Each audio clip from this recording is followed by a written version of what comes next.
Welcome to Mr. M Talks. ಈ channel ಷೇರು ಮಾರುಕಟ್ಟೆ ಮಾಹಿತಿಯನ್ನು ಪ್ರತಿದಿನ ನವೀಕರಿಸುತ್ತದೆ.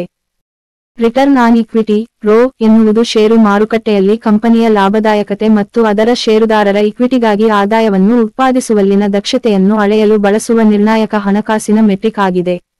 ರೋ ಎಂಬುದು ಒಂದು ಮೂಲಭೂತ ಅನುಪಾತವಾಗಿದ್ದು, ಲಾಭವನ್ನು ಗಳಿಸಲು ಕಂಪನಿಯು ತನ್ನ ಷೇರುದಾರರ ಹಣವನ್ನು ಎಷ್ಟು ಚೆನ್ನಾಗಿ ಬಳಸಿಕೊಳ್ಳುತ್ತದೆ ಎಂಬುದರ ಒಳನೋಟಗಳನ್ನು ಒದಗಿಸುತ್ತದೆ. ಈ ಸಮಗ್ರ ಪರಿಶೋಧನೆಯಲ್ಲಿ ಹೂಡಿಕೆದಾರರಿಗೆ ನೈಜ ಪ್ರಪಂಚದ ಉದಾಹರಣೆಗಳು ಮತ್ತು ಪರಿಗಣನೆಗಳೊಂದಿಗೆ ನಾವು ರೋನ ವ್ಯಾಖ್ಯಾನ, ಲೆಕ್ಕಾಚಾರ, ಮಹತ್ವ ಮತ್ತು ವ್ಯಾಖ್ಯಾನವನ್ನು ಪರಿಶೀಲಿಸುತ್ತೇವೆ. ವ್ಯಾಖ್ಯಾನ ಮತ್ತು ಸೂತ್ರ: ಕಂಪನಿಯ ನಿವ್ವಳ ಆದಾಯವನ್ನು ಅದರ ಸರಾಸರಿ ಷೇರುದಾರರ ಇಕ್ವಿಟಿಯಿಂದ ಭಾಗಿಸುವ ಮೂಲಕ ಇಕ್ವಿಟಿ ಮೇಲಿನ ಆದಾಯವನ್ನು ಲೆಕ್ಕಹಾಕಲಾಗುತ್ತದೆ. ರೋಗಾಗಿ ಸೂತ್ರವನ್ನು ಈ ಕೆಳಗಿನಂತೆ ವ್ಯಕ್ತಪಡಿಸಲಾಗಿದೆ. ರೋ ಸಮ ನಿವ್ವಳ ಆದಾಯ ಸರಾಸರಿ ಷೇರುದಾರರ ಇಕ್ವಿಟಿ. LE ನಿವ್ವಳ ಆದಾಯವು ಎಲ್ಲಾ ವೆಚ್ಚಗಳು, ತೆರಿಗೆಗಳು ಮತ್ತು ಬಡ್ಡಿಯನ್ನು ಕಡಿತಗೊಳಿಸಿದ ನಂತರ ಕಂಪನಿಯ ಲಾಭವಾಗಿದೆ. ಸರಾಸರಿ ಷೇರುದಾರರ ಇಕ್ವಿಟಿಯು ಒಂದು ನಿರ್ದಿಷ್ಟ ಅವಧಿಯಲ್ಲಿ ಷೇರುದಾರರ ಇಕ್ವಿಟಿಯ ಸರಾಸರಿ ಮೌಲ್ಯವಾಗಿದೆ. ಪ್ರಾರಂಭ ಮತ್ತು ಅಂತ್ಯದ ಇಕ್ವಿಟಿಯ ಮೊತ್ತವನ್ನು 2 ರಿಂದ ಭಾಗಿಸಿ ಎಂದು ಲೆಕ್ಕಹಾಕಲಾಗುತ್ತದೆ. ರೋ ಲೆಕ್ಕಾಚಾರದ ಅಂಶಗಳು: ನಿವ್ವಳ ಆದಾಯ. ನಿವ್ವಳ ಆದಾಯವು ರೋಯ ಪ್ರಮುಖ ಅಂಶವಾಗಿದೆ, ಎಲ್ಲಾ ಕಡಿತಗಳ ನಂತರ ಕಂಪನಿಯ ಲಾಭವನ್ನು ಪ್ರತಿನಿಧಿಸುತ್ತದೆ. ಸರಾಸರಿ ಷೇರುದಾರರ ಇಕ್ವಿಟಿ. ಷೇರುದಾರರ ಇಕ್ವಿಟಿಯು ಹೊಣೆಗಾರಿಕೆಗಳನ್ನು ಕಡಿತಗೊಳಿಸಿದ ನಂತರ ಕಂಪನಿಯ ಆಸ್ತಿಗಳಲ್ಲಿ ಉಳಿದಿರುವ ಆಸಕ್ತಿಯಾಗಿದೆ. ಸರಾಸರಿ ಷೇರುದಾರರ ಇಕ್ವಿಟಿ ನಿರ್ದಿಷ್ಟ ಅವಧಿಯಲ್ಲಿ ಸ್ಥಿರ ಅಳತೆಯನ್ನು ಒದಗಿಸುತ್ತದೆ. ಉದಾಹರಣೆ ವಿವರಣೆ: ಒಂದು ಕಂಪನಿಯು ನಿವ್ವಳ ಆದಾಯ $10 ಮಿಲಿಯನ್ ಮತ್ತು ಸರಾಸರಿ ಷೇರುದಾರರ ಇಕ್ವಿಟಿ $50 ಮಿಲಿಯನ್ ಹೊಂದಿದೆ ಎಂದು ಭಾವಿಸೋಣ. ರೋನ ಲೆಕ್ಕಾಚಾರವು ಈ ಕೆಳಗಿನಂತಿರುತ್ತದೆ. Rho equals $10 million per $50 million equals 0. 20.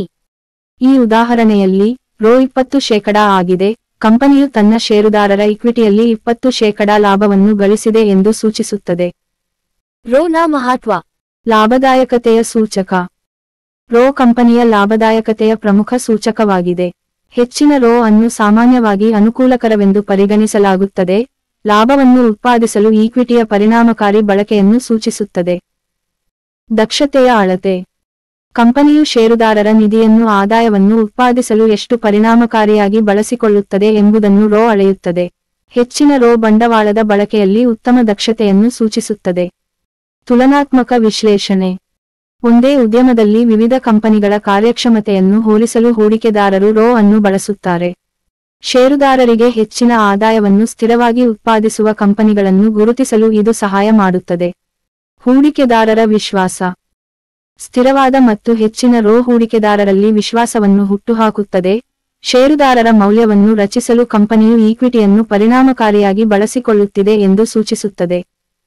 ಪರಿಗಣನೆಗಳು ಮತ್ತು ಮಿತಿಗಳು: ಉದ್ಯಮದ ವ್ಯತ್ಯಾಸಗಳು, ಬಂಡವಾಳದ ತೀವ್ರತೆ, ಅಪಾಯದ ಪ್ರೊಫೈಲ್ಗಳು ಮತ್ತು ವ್ಯವಹಾರ ಮಾದರಿಗಳಲ್ಲಿನ ವ್ಯತ್ಯಾಸಗಳಿಂದಾಗಿ ವಿಭಿನ್ನ ಕೈಗಾರಿಕೆಗಳು ವಿಭಿನ್ನ ಸರಾಸರಿ ರೋ ಮಟ್ಟವನ್ನು ಹೊಂದಿರಬಹುದು.